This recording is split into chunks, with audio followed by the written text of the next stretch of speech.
या बातमीचे प्रायोजक आहेत रिदान ज्वेलर्स। आमच्याकडे 24 कॅरेट, 22 कॅरेट, 20 कॅरेट आणि 18 कॅरेटचे सोन्याचे हॉलमार्कचे दागिने मिळतील। HUID नंबर प्रमाणित दागिन्यांसाठी GST बिल घेणे अनिवार्य।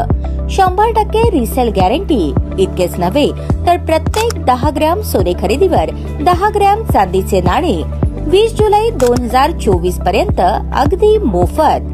ग्राहकांसाठी विशेष रिदान गोल्ड योजना। ग्राहकांनी सलग 11 हप्ते भरल्यावर 12वा हप्ता आम्ही भरणार। त्याची रक्कम 1000च्या पुढे कितीही। मजुरीवर 50% सूट देखील मिळेल। पत्ता रिदान jewellers, 133 new तिरेगाव, Chandni Chowk, forest, Solapur.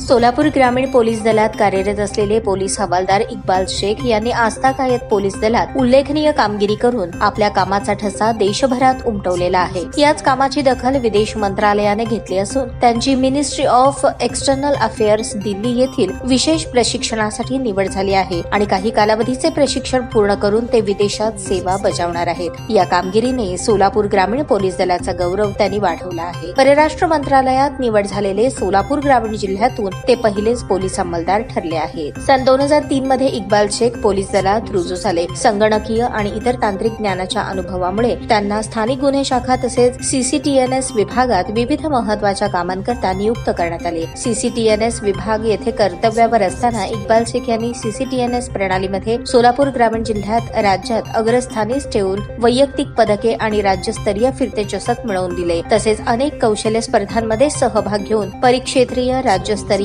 तसेच अखिल भारतीय पोलीस कर्तव्य मेळाव्यांमध्ये प्रावीण्य मिळवून 11 सुवर्ण, 9 रौप्य, 14 कांस्य पदके, राष्ट्रीय पारितोषिक, पोलीस महासंचालक पदक, 40 पेक्षा जास्त प्रशंसापत्रे पटकावली आहेत। पोलीस हवालदार इक्बाल शेख यांची कामगिरी उत्कृष्ट होतीच, दरम्यान विदेश मंत्रालय दिल्ली येथे अतिवरिष्ठ अधिकाऱ्यांकडून त्यांची मुलाखत घेण्यात आली। त्यांनी अत्यंत प्रभावीपणे आणि उत्तमरित्या दिलेल्या मुलाखतीमुळे विदेश मंत्रालयाकडून देखील दखल घेत विशेष प्रशिक्षण आणि विदेशातील सेवेची संधी त्यांना प्रदान केली आहे। याबद्दल विशेष पोलीस महानिरीक्षक विरेश प्रभू, तत्कालीन पोलीस अधीक्षक शिरीष सरदेशपांडे, पोलीस अधीक्षक अतुल कुलकर्णी, अप्पर पोलीस अधीक्षक प्रीतम यावलकर, पोलीस उपाधीक्षक गृह विजया कुर्री, पोलीस निरीक्षक विकास दिंडुरे, CCTNS सुरेश निंबाळकर, गुन्हे शाखा सहकारी अंमलदार फिरोज तांबोळी, संजय सावळे, स्वप्नील सनके, निलेश रोंगे, अभिजित कांबळे तसेच महाराष्ट्र पोलीस दलातील सर्व वरिष्ठ पोलीस अधिकारी, पोलीस अंमलदार आणि मित्र परिवाराकडून त्यांच्यावर अभिनंदनाचा वर्षाव करून पुढील वाटचालीसाठी शुभेच्छा दिल्या आहेत। ताज्या बातम्या पाहण्यासाठी प्राईम महाराष्ट्र न्यूज चॅनलला सबस्क्राईब करा।